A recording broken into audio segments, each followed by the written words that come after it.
En Han Venezuela distribuimos productos venezolanos de marcas reconocidas en Alemania y en toda Europa, llevándote al encuentro de nuestros sabores nostálgicos. Visita nuestra tienda online a través de la página web hanvenezuela.com y síguenos en Instagram @hanvenezuela. Llevamos Venezuela a tu hogar.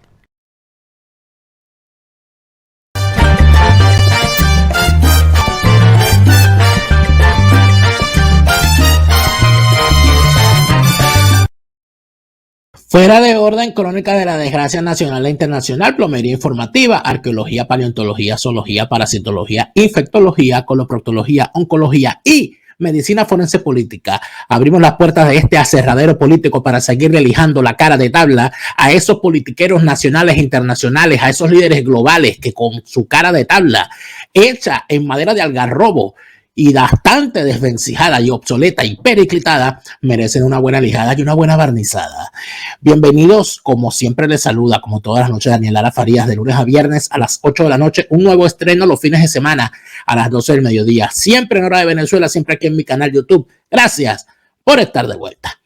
Gracias a quienes hacen posible que este canal siga llenándose de contenidos y que siga este programa al aire. Son mis suscriptores en Patreon, patreon.com/telaraf. Esa suscripción, que es mensualmente el costo de un café, es como si usted me brindara un café al mes. Usted no se imagina todo lo que nos ayuda y contribuye para que este programa se siga realizando y para que sigamos haciendo contenidos nuevos que vamos a ir develando poco a poco por dónde vamos y qué vamos a mostrar. De verdad que vienen cosas bien interesantes que ya, sí, ya la semana que viene el primer estreno. Así que pendientes porque la cosa está buena. Y seguimos. Donde la cosa no está buena en realidad, bueno, casi en ninguna parte del mundo. De verdad que yo les voy a decir una cosa, nosotros por supuesto nos atormenta nuestra realidad venezolana. Eso está claro a todos, a los venezolanos dentro de Venezuela, a los venezolanos fuera de Venezuela, a los venezolanos en el exilio voluntario, a los venezolanos perseguidos políticos, a los venezolanos que viven el día a día de la desgracia sin distingo de clase social ni de nivel socioeconómico. El tema del agua, el tema de la electricidad, el tema del gas, el tema del internet, el tema del transporte, el tema de la gasolina, el tema de la salud, todo es un padecimiento. Y a eso se le suma tener que padecer a la clase política más delictiva de la historia del continente, que son los actuales politiqueros que, bien sea en el bando del crimen organizado chavista o bien sea del lado de sus cómplices, la oposición falsaria y protubularia, bueno, no merecen ni un llanto ni una despedida fría. Pero no es que el resto del mundo esté en óptimas condiciones. Las cosas que uno ve en la clase política de la gran mayoría de los países a veces uno le hace perder hasta la esperanza, porque uno dice, Dios mío, pero ¿de dónde salieron? ¿A dónde han llegado? Pero en los Estados Unidos, cosa de la cual quiero hablar el día de hoy, porque muchísima gente me ha llamado la atención con respecto a las implicaciones globales de lo que pasa en Venezuela, que muchísimas de las cosas que están pasando en Venezuela no tienen que ver directamente con Venezuela o con lo doméstico venezolano, sino con situaciones globales que se están presentando. Y yo creo que la gran situación global que tenemos de telón de fondo en medio de todos los conflictos que están desarrollándose en el mundo tienen que ver con una cuestión en particular, que parece ser que el mundo es en el político. Y el lo ejerció desde el final de la Segunda Guerra Mundial, desde el año 45 hasta el año, diría que hasta el año, sí, 92, 92. Lo cumplieron dos grandes bloques. El dirigido por los Estados Unidos y el encabezado por la Unión Soviética. Esos dos grandes policías eran los que se encargaban de decidir lo que pasaba, lo que no pasaba, quién iba preso, quién no iba preso, quién gobernaba y quién no gobernaba. ¿Era eso bonito? No. ¿Era eso chévere? No. ¿Era eso simpático? No. Pero eso era.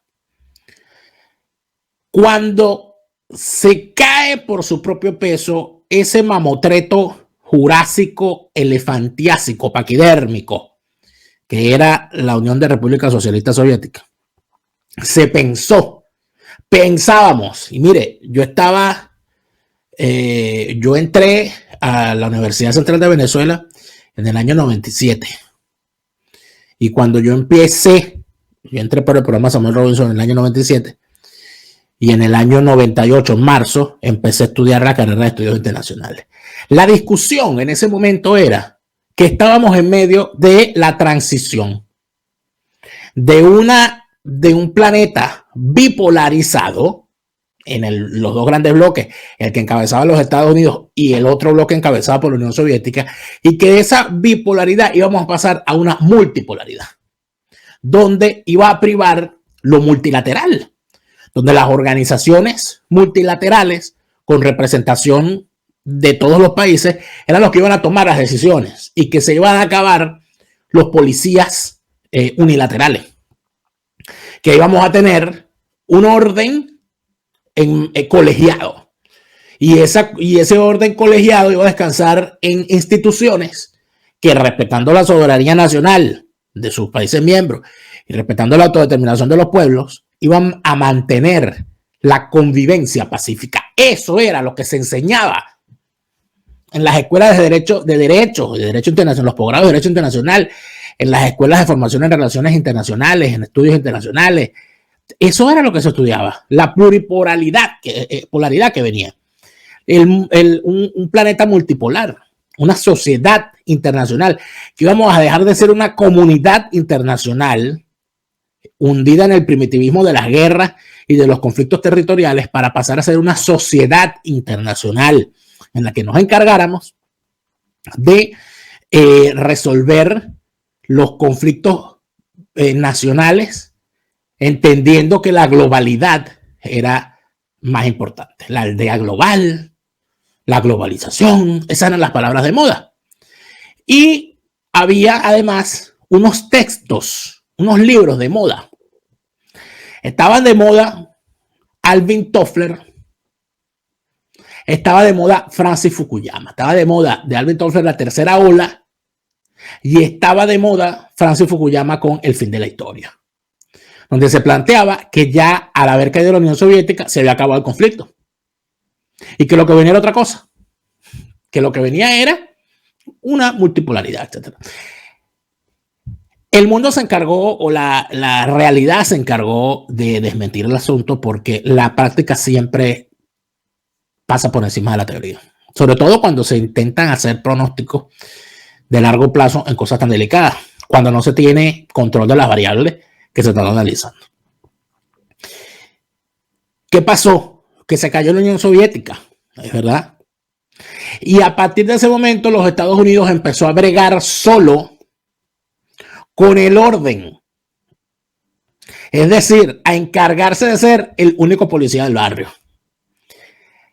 Y aquí ocurrieron dos cosas. ¿Qué tenía que ocurrir? Número uno, que se pospuso o se engavetó la gran reforma que debió hacerse en el sistema, en las instituciones internacionales, en la toma de decisiones.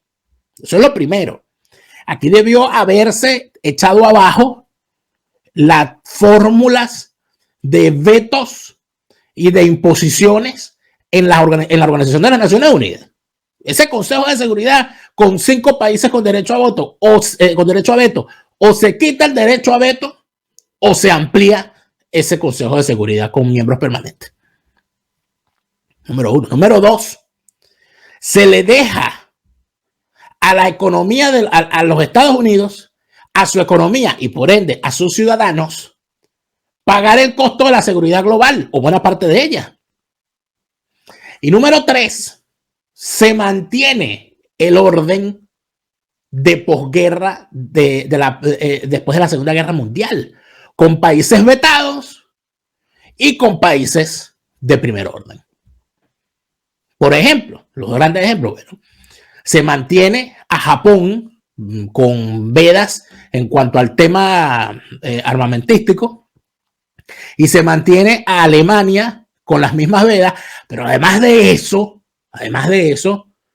la propia Europa pretende no poner dinero para la resolución de los conflictos de defensa del hemisferio, pero pretende decidir, llevándole la contraria al que pone el dinero, que es los Estados Unidos. Entonces ni lavas ni presta la batea. ¿Dónde está la construcción de esa policía, de esa institución que debe ser una policía y no un país? Bueno, entonces, ¿qué estamos viviendo ahorita?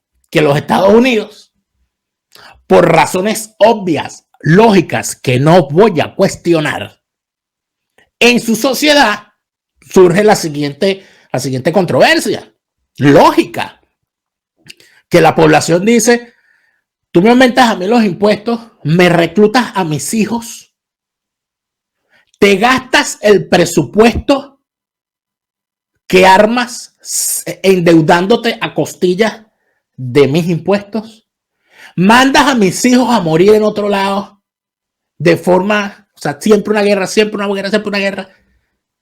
¿Y hasta cuándo va a ser esto? Si yo no sé ni dónde queda Siria.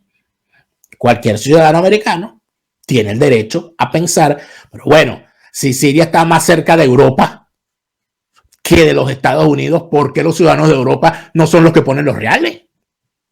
Y empiezan a cuestionar el rol de policía que ocupa los Estados Unidos en el mundo. Y eso se refleja ¿en dónde? En los dirigentes, porque el señor Donald Trump, cuando llegó a la presidencia, lo primero que dijo fue: aquí hay que recoger a todos nuestros soldados en el mundo y hay que agarrar el dinero que estamos gastando en armas, gastarlo en las industrias nacionales, gastarlo en los contribuyentes, reducir la carga impositiva y reducir los gastos que hay, y que si Europa quiere seguridad, que Europa pague. Eso fue demasiado para eso que llamó Eisenhower el complejo industrial militar. Y por eso es que se le levantaron en armas, de la manera que se le levantaron a Donald Trump. Porque ¿cuántos viven?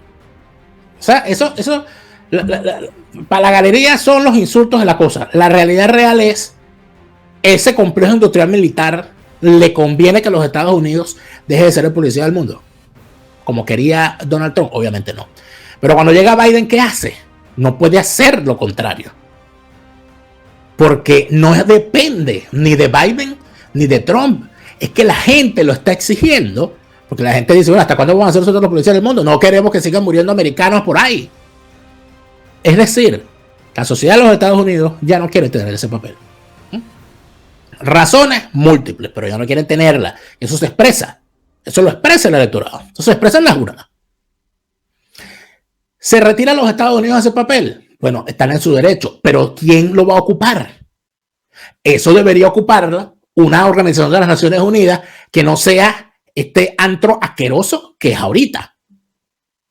Debería haberse hecho hace 30 años una reforma profunda de las instituciones internacionales, de la ONU y de sus organismos afiliados. Porque estamos hablando del Banco Mundial, estamos hablando del Fondo Monetario Internacional, estamos hablando de los bancos de desarrollo regional, estamos hablando de las organizaciones regionales como la OEA. ¿Qué es la OEA hoy? Cuba decía en los 60 que la OEA era el Ministerio de las Colonias de los Estados Unidos. ¿Y hoy qué es? Hoy qué es un sindicato de pedigüeños, es la OEA hoy. Un sindicato de indigentes, de republiquetas. Eso es lamentable y es triste, pero es así. Un organismo que no puede tomar una decisión, que no puede hacer nada, sino deeply concerned. Estamos profundamente preocupados, pero la institucionalidad la arrasaron con apoyo y por iniciativa del chavismo. Claro está, eso ni decirlo, pero con la connivencia del resto de los países miembros de la OEA, incluidos fundamentalmente los Estados Unidos. ¿Cuál es el planteamiento? Que si los Estados Unidos no van a ser policía del mundo, alguien va a tener que hacerlo, porque si no, el desorden que va a venir es aquí volver, bueno, a la prehistoria. ¿Quiénes quieren ocupar ese papel? Bueno, muchos. Porque el ser el dueño de la alcabala te permite ser quien recolecte los reales y quien los gaste. Muy importante. Entonces, por esa razón es que los malos se están uniendo para intentar quedarse con el rol de policías del mundo. Rusia, China, Irán, los tres principales. Ah, bueno, y Turquía. Claro que también quiere lo suyo. Mientras la India se asoma por ahí, a ver. Entonces, cuando tú ves una cosa como esa, es cuando tú te preguntas si de verdad no se ha cometido un grave error al no hacer las reformas pertinentes en organismos multilaterales. ¿Quién debería estar llevando la otra? ¿Quién debería ser policía del mundo? La Organización de las Naciones Unidas. Pero esta cloaca actual de las Naciones Unidas no puede serlo. Esa es la boca para yo decirles lo siguiente. ¿Por qué había la cantidad de críticas que había, hablando ya de la política interna de los Estados Unidos, de la prensa nacional e internacional? Nunca jamás, nunca jamás, nunca en la historia había existido un presidente de los Estados Unidos que recibiera tal volumen de ataques de tantos medios nacionales e internacionales como lo tuvo Donald Trump. Y todo el mundo sabe que yo trumpista no soy. Que el señor le tengo críticas puntuales y directas. Y todo el mundo sabe, porque lo he expresado lo suficiente, que tampoco me simpatiza no solamente Biden, sino ninguno de los miembros principales del estamento político del Partido Demócrata. Partido que se pulverizó como institución. Eso está claro. Pero el asunto es que aquí la prensa, los grandes emporios comunicacionales, se arremangaron las camisas y se metieron de lleno en el lodazal para emprenderla contra Donald Trump y entronizar a los demócratas en el poder. Y utilizaban el tema de que Donald Trump era un tipo antipático con la prensa. Pero, por supuesto, Donald Trump tenía la prensa más virulenta que el presidente de los Estados Unidos haya tenido. Reporteros que no eran reporteros sino activistas. Reporteros que no eran reporteros sino francotiradores que no perdían la ocasión para hacer showcitos. Vamos a ver una pequeña selección de los showcitos que hubo durante inclusive estando Trump en campaña, antes inclusive de ser presidente. Todas las cosas que se vieron en aquel momento. Vamos a ver algunos.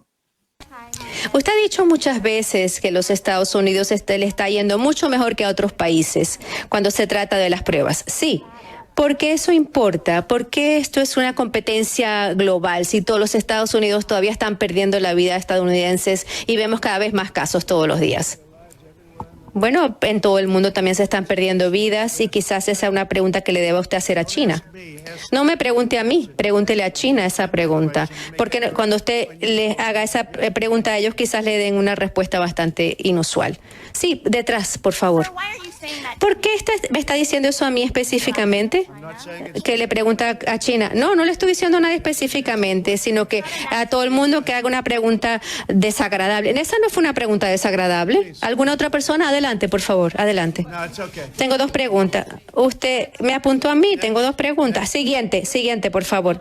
Pero usted me dio la palabra a mí. Sí lo hizo, pero usted no respondió, así que estoy llamando a otra persona, a la señorita que está por detrás. Me permito, damas y caballeros, gracias, muchas gracias, les agradezco. Muchas gracias. Uy, qué antipático, uy, qué grosero. Ay, qué horror, Donald Trump. ¿Ustedes se acuerdan la que se armó? Si no se acuerdan, bueno, les digo. ¿De qué acusaron a Donald Trump por eso? De racista. ¿Qué? De racista. Porque la reportera que le estaba preguntando, y obviamente esa reportera no estaba allí por casualidad, es de origen asiático. Y cuando el presidente le preguntó, cuando la señorita le preguntó referente a las muertes y todo aquello, él le dijo, vaya a preguntarle a China. Y eso lo utilizaron para decir, por supuesto, ella fue la primera que lo dijo, usted me está preguntando eso a mí, ¿por qué? Específicamente, bueno, porque tú eres la que está haciendo una pregunta ridícula. Pero bueno, se agarraron de ahí. Él me preguntó eso porque yo soy asiático, es un racista. ¿De dónde era el virus? Bueno, el origen no fue en China. A eso es lo que se refería el señor. Todos lo entendimos, menos ella que quiso armar un showcito. Después la otra reportera, en vez de hacer la pregunta, le dio chance para que ésta se guindara a pelear con el presidente y le quitó la palabra. Ah, ¿no quieren preguntar? Hasta luego me voy. ¿Le mentó la madre a alguien? No. Siguiente caso. Vamos a verlo. Issue of what happened when you were in France continues to be a story. You're going to have to take that off, please. You can take it off. How many feet are you away? I'll speak a lot louder. Well, if you don't take it off, you're very muffled. So if you would take it off, it would be a lot easier. I'll just speak a lot louder. Is that better? It's better, yeah.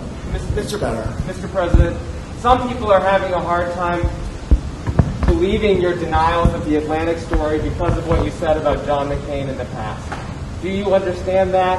And have you asked John? No, I don't understand And have that. you asked John Kelly to refute that story? No, I don't understand it at all, no, because I've always been on the opposite side of John McCain. John McCain liked wars. I will be a better warrior than anybody, but when we fight a war, we're going to win them. It's the most important thing. Yeah, go ahead. ¿Qué pasó allí? Bueno, ¿qué pasó allí? Le hicieron una pregunta, el señor no escuchaba porque este tipo estaba lejos del micrófono, le dijo que se quitara el tapabocas, no sé lo que sea. Bueno, nadie le paró en los medios gringos, se detuvieron, fue a analizar. ¡Qué horror! El presidente en plena pandemia le pidió a un periodista que se quite el tapabocas. ¡Qué irresponsable! Sobre la respuesta que dio, nadie comentó. Así trataba la prensa. Así trataba la prensa a Donald Trump. Ante cualquier pequeño gesto, ahí está el verbo con eso otra vez. Vuelvo y repito, ¿le mentó la madre? No, ¿verdad? Ok. Vamos al siguiente. Attacking us, can you give us a question? Go Since ahead. No, Mr. President-elect. Go ahead. Mr. President-elect, Go ahead. since you are attacking No, our news not you. organization, Not can you. you give us a chance? Your organization's You are attacking terrible. our news organization. Your organization's Can you give us a terrible. chance Let's to go. ask a question, sir? Go ahead. Sir, can Quiet. you state, Quiet. Mr. President-elect, Go ahead. Can you state She's asking a categorically, question. Mr. Don't be rude. President-elect, can you give us a question? Don't be You're rude. attacking us. Can you give us a question? Don't be rude. Can you No, I'm give not us a going to give you a question? question. I'm not going to give you a Can question. can you state categorically? You are fake news. Sir, Go ahead. can you state categorically that nobody... No, Mr. President-elect, that Regina Costa. ¿Qué pasó? ¿Qué pasó en ese caso? En ese caso ocurrió que el presidente Donald Trump acusaba a la CNN de tener una cobertura tendenciosa con respecto a su gestión. Y salió este periodista a defender el honor de la cadena que le paga un salario. A hablar a nombre de la organización. Ningún reportero puede hablar a nombre de una organización. En todo caso, usted es un reportero. El presidente puede responder como podría no responderle. Pero vuelvo y pregunto, ¿le mentó la madre Donald Trump a este reportero? No. Esa es una pequeña selección de momentos que fueron utilizados. Ah, no, por supuesto aquí, no. El presidente en un ataque horroroso ha atacado a la prensa, ha atacado a la libertad de expresión. ¡Qué horror! No, eso fue lo que dijeron de Trump. ¿Se acuerdan? ¿Se acuerdan? Esa es una pequeña selección. Vamos a ver ahora una pequeña selección de presentaciones de el actual presidente de ese país. And the other thing we should do is we should challenge these students. We should challenge students in these schools to have advanced placement programs in these schools. We have this notion that somehow if you're poor, you cannot do it. Poor kids are just as bright and just as talented as white kids. Wealthy kids, black kids, Asian kids. No, I really mean it, but think how we think about it.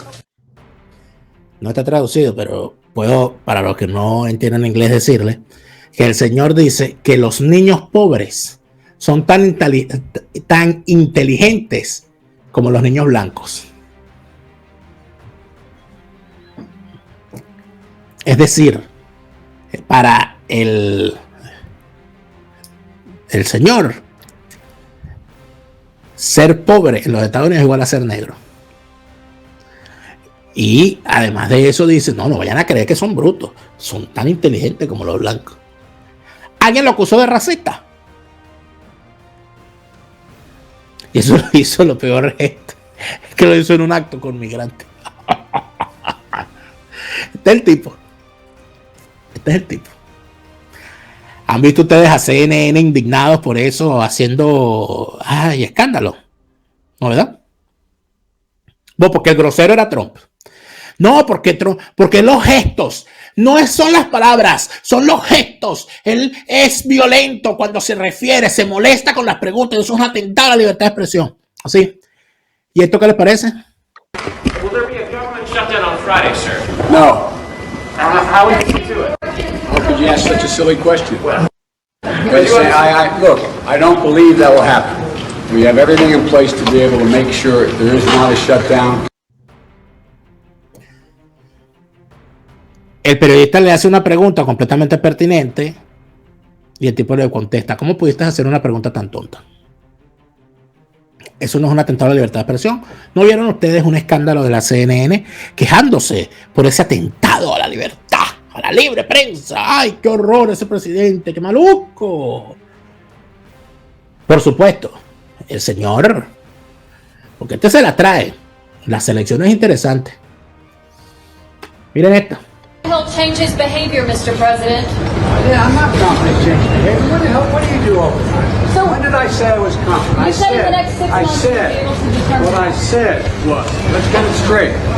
I said what will change their behavior is if the rest of the world reacts to them and it diminishes their standing in the world. I'm not confident of anything. I'm just stating the fact. But given his past behavior has not changed, and in that press conference after sitting down with you for several hours, he denied any involvement in cyber attacks, he downplayed human rights abuses, he even refused to say Alexei Navalny's name. So how does that account to a constructive meeting as President Putin? You don't understand that. You're in the wrong business. Is the summit with China next? Cool, we got to load. Cool, we need to load quickly. Let's go. Quickly, cool. Ante la pregunta que le hace una periodista, por cierto, tremenda pregunta. ¿Cómo puede usted confiar en la palabra de Putin?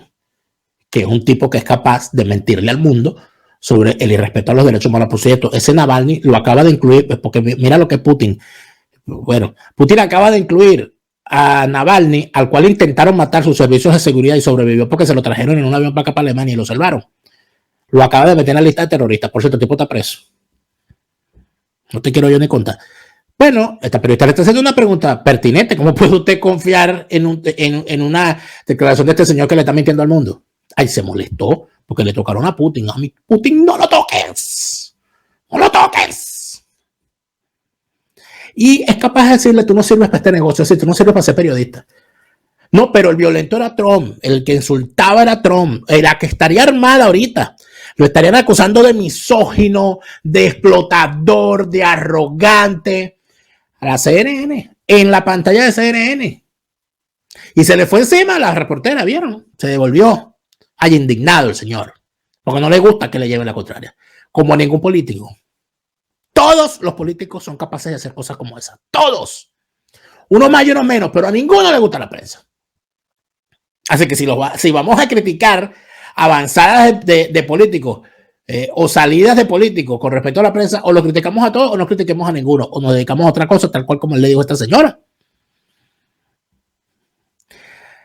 Ahora, la última del señor es la que se ha hecho viral estos días. Y con esta queremos hacer una pequeña revisión. Fíjense bien.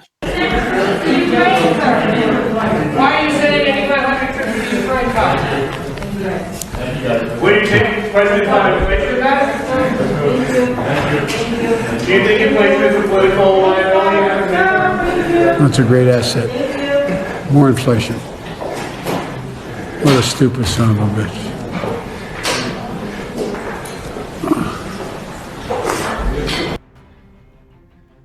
Ya escucharon ustedes lo que dijo el señor, ¿no? Todos sabemos lo que significa eso, porque todos cuando vimos inglés en séptimo grado, lo primero que aprendimos fue eso.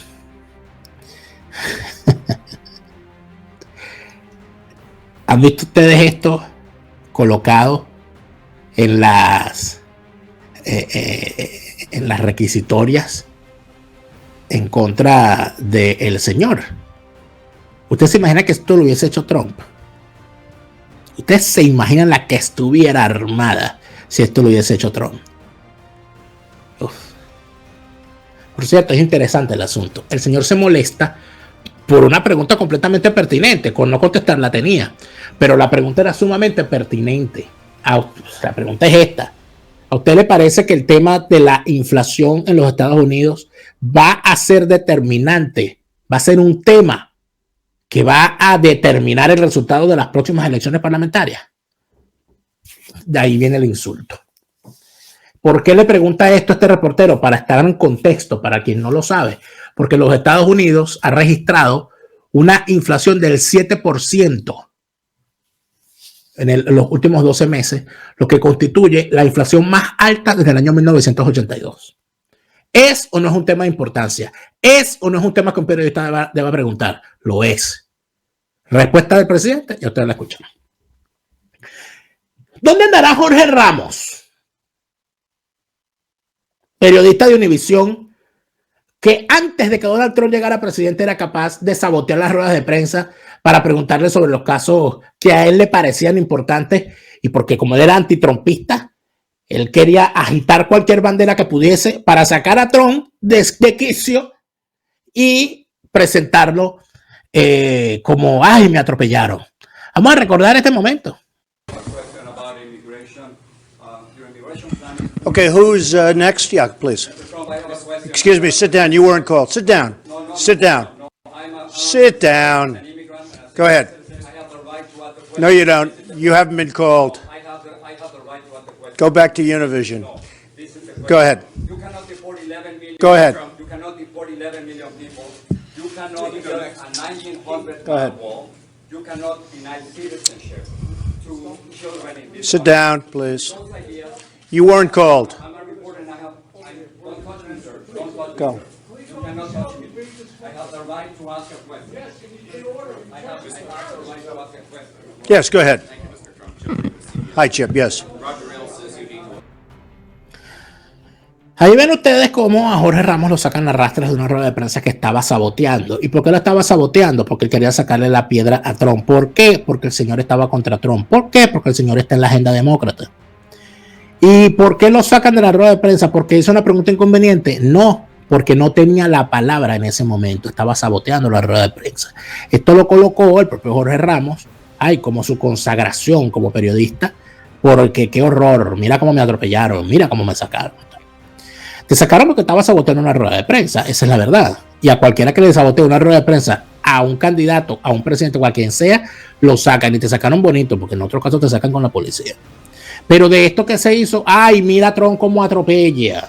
Ay, mira a Trump. ¿Dónde está Jorge Ramos ahorita? En estos días lo leí en sus redes sociales, por cierto, porque ayer estaba preguntando, estaba agitando la bandera, diciendo que Trump era un racista porque quería deportar gente. Porque quería impedir que entraran más inmigrantes ilegales a ese país. Si ustedes leen las redes sociales de Jorge Ramos ahorita, está planteando todo lo contrario. Está diciendo que hay que detener las migraciones ilegales y dice que qué horror, porque es que esos inmigrantes que están llegando son víctimas de las redes de coyotes. Hay que detener ese tránsito. Pero cuando estaba la caravana de migrantes, ahí no había coyotes, ahí había dreamers. Viendo la cosa. Cuando el presidente es republicano, los migrantes no son ilegales, son dreamers. Cuando el presidente es demócrata, los migrantes son víctimas de trata ilegal de los coyotes y hay que detenerlo. ¿Estás viendo cómo es la cosa? ¿Estás viendo cómo es la cosa?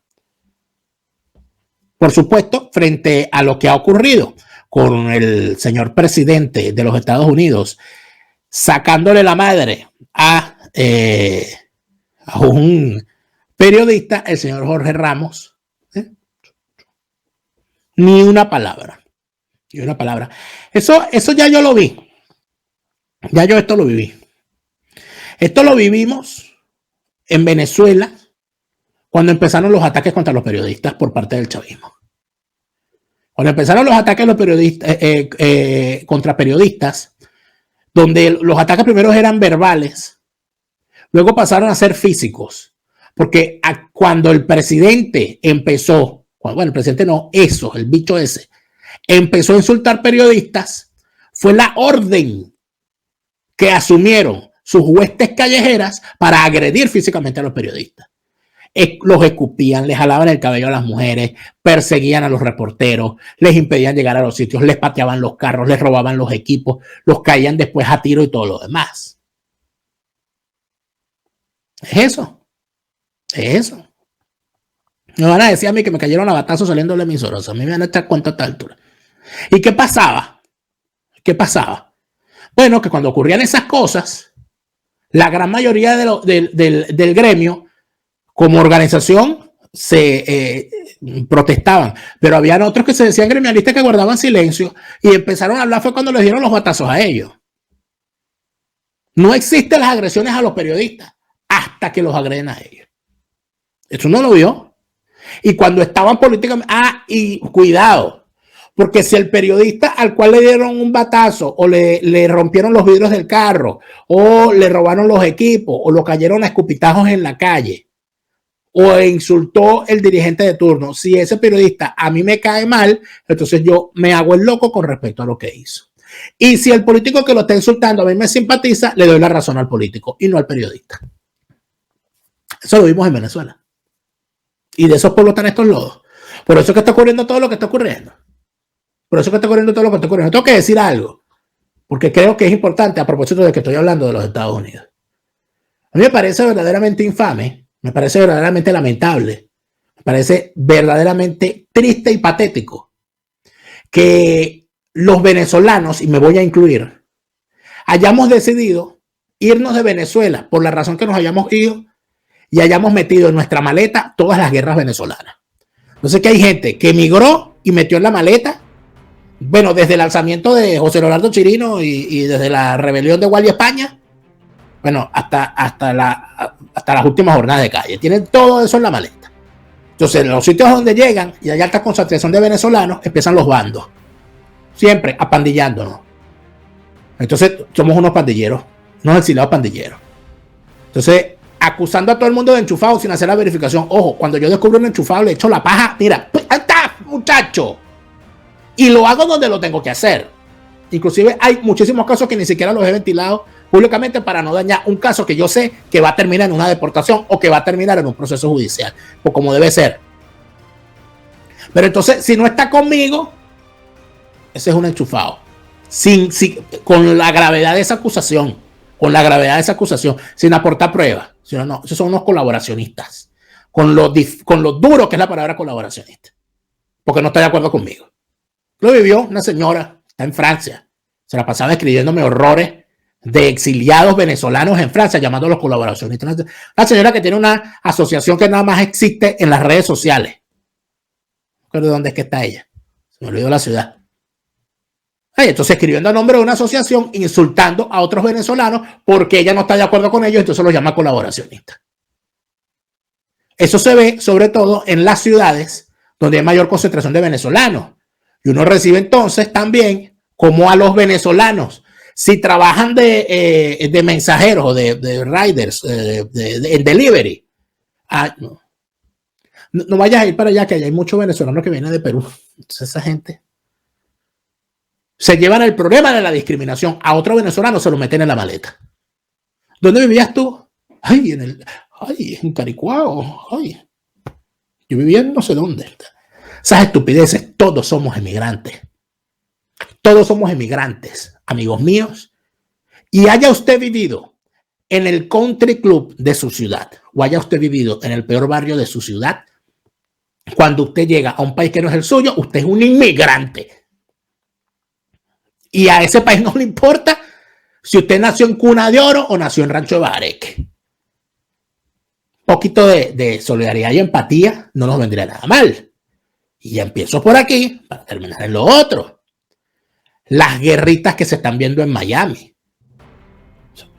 Miami es una cosa impresionante. Los bandos armados que hay en Miami.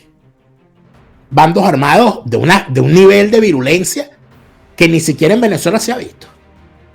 Ni siquiera en Venezuela se peleaban tanto por un punto. Ojalá hubiesen peleado lo que pelean entre el Dora y el Brickell. Hubiesen peleado de la misma manera en las calles de Venezuela algunos. Y me refiero a esto porque tengo que hacer mención al asunto. Yo he estado siguiendo el caso. Estoy al tanto de lo que está pasando. Y tengo mi propia opinión. El caso que está manejando Patricia Poleo en su programa Agárrate y en sus redes sociales sobre un abogado que está siendo acusado de haber estafado a migrantes venezolanos y de otras nacionalidades, manejando sus casos ante inmigración, haciéndole cobros indebidos y, lo más grave, haciendo una mala práctica en su labor profesional que conllevó a que muchos venezolanos terminaran en situaciones difíciles en cuanto a su estatus migratorio. Unas denuncias que han hecho decenas de afectados. La señora Patricia Poleo lo ha expuesto en su programa y la señora Patricia Poleo se ha ganado una demanda por parte de este abogado. Demanda que no ha procedido hasta el momento porque las iniciativas que el señor ha adelantado para obligar por sentencia judicial que la señora no hable más no han tenido éxito.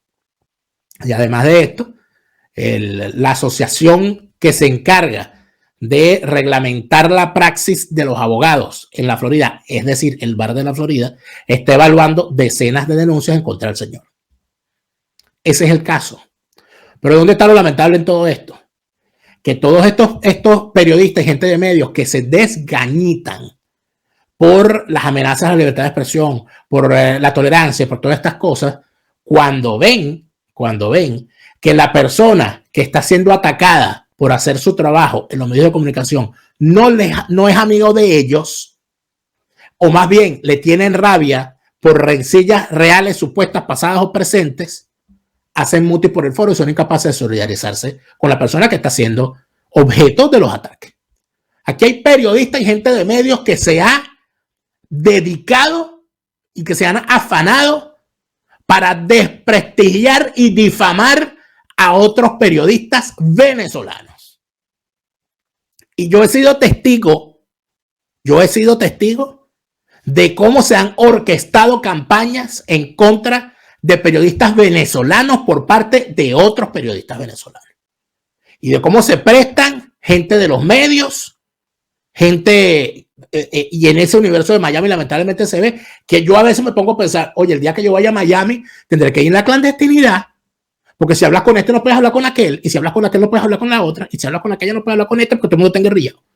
Ojo, yo no me quiero meter en esa guerra, no me interesa, cada quien que libre sus propias guerras, pero yo sí tengo que decir que a mí me parece verdaderamente infame que una periodista como Patricia Poleo, por estar haciendo su trabajo, que fue darle difusión a la denuncia que estaban haciendo unos afectados, a la señora se le mete una demanda que obviamente no va a prosperar, pero lo que ha desatado la demanda no es solidaridad o silencio, sino ataques. Y entonces a quien atacan es a la manera. Ay, no, porque es que ella siempre. Ese es el argumento. Por supuesto, Patricia Poleo no necesita que yo la defienda. Ella sabe cuál es mi posición con respecto a este tipo de casos, sabe y conoce cuál es mi opinión, pero por si acaso alguien tiene algún error, está equivocado con respecto al asunto, yo tengo que decirlo. Yo me solidarizo con la señora Patricia Poleo y con su equipo de trabajo en Factores de Poder que no han soltado ese caso y que se han dedicado a machucar ese caso. Y yo lamento, pero lo lamento de verdad, que medios de comunicación asentados en Miami no hayan sido capaces de visibilizar lo que les está pasando a los miles de venezolanos que están llegando al territorio de los Estados Unidos en condiciones de precariedad. Está bien, no se solidaricen con Patricia Poleo, le tienen rabia a Patricia Poleo, está bien, no hablen de ella, pues no, está bien, vean por otro lado. Pero ¿y los venezolanos, los migrantes venezolanos qué? Los venezolanos sin papeles, los venezolanos en centros de detención, los venezolanos víctimas de los coyotes, pero víctimas también de los coyotes con título, que son esos abogaduchos que andan por allí diciendo que son expertos en el tema migratorio y lo que hacen es estafar a los venezolanos. Y eso ocurre en los Estados Unidos, ocurre en todas partes, pero estoy hablando del caso Miami. O sea, las cosas como son. Ah, no, pero entonces la guerrita. Ah, no, porque es Patricia. Déjala. Sí, está bien. Ojalá que el día de mañana, y se lo dice a alguien que tiene 4 años sin abrazar a sus padres. Tengo 4 años fuera de mi país. Y solamente el que ha vivido sabe lo que significa uno tener que buscar un estatus en otro país y todo aquello. Estoy aquí con mi hermano, además. Me acompaña desde hace 2 años. También perseguido porque le cayó también. Bueno, yo tengo que decir, yo le deseo de verdad, de todo corazón, a todos aquellos que teniendo posibilidad de difundir lo que le pasa a un venezolano migrante en situación de precariedad, yo les deseo que nunca jamás tengan que pasar por lo mismo, ni ustedes ni su familia. Que nunca jamás tengan un problema como ese y haya otro venezolano frente a ustedes haciéndose la vista gorda. Eso es lo único que yo les deseo, porque de verdad que yo el exilio no se lo deseo a nadie. Eso es todo lo que les voy a decir. Y tenía la necesidad de decirlo, no por presión de nadie. A mí no me paga nada. Esa es la otra. Esa acusación, chico, esa cosa tan repetida, tan asquerosa, de estar acusando a la gente. No, es que te le paga, no te le paga el otro, le paga el otro. Por favor, chico. Yo no necesito que me paguen para hablar. Yo hablo gratis. Por favor. Pero bueno, cada uno juega por su condición. En el siguiente segmento, sobre lo que está pasando en los Estados Unidos y sobre la forma como la prensa trata a el actual mandatario de ese país, vamos a hablar con alguien que le tiene muy poquito cariño al señor Biden. El goto del WhatsApp. ¡Vámonos para allá! ¿Quieres enviar algo desde los Estados Unidos a Venezuela? Tuplata.com.be es la mejor opción. En tuplata.com.be además te asisten con tus compras y si lo necesitas, incluso las hacen por ti. No busques más couriers de dudosa procedencia, envía rápido y seguro, en avión o en barco, nos ajustamos a tu presupuesto. Tuplata.com.be, la tarifa más baja y en el mejor tiempo. Resistencia con contundencia, no más lavado de conciencias. Resistencia